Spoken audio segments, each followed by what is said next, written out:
Dayon nga oras sa tanan nga aanhiha aton yana. Pagkalipay na tirok, tikang haiba nga lugar. Talagsaon nga higayon, inisalit ka di na api didi. Pagsayawig pa kita, anaton pagrayhak.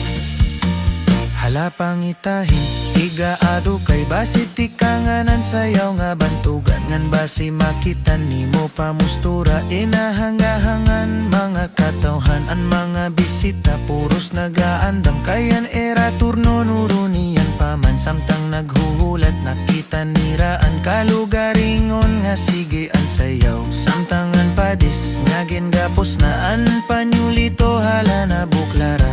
Mga katawhan nagkakadaop, pagbutang hatun iray garala. Kwarta habulsa nagkakait sa labis na good hantun mga bisita.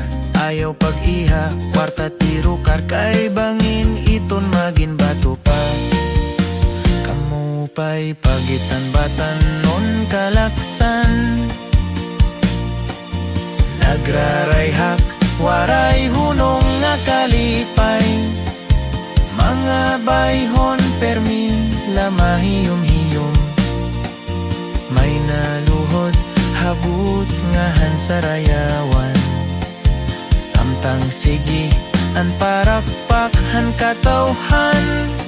Sige liwat tawahan mga kalaksan. Kay nabalik an ira pagkabatanon. Ang kabataan nabulighan karasyuhan. Nalaing lahagawashan sa rayawan. Samtang naman ang mga kaulitawhan.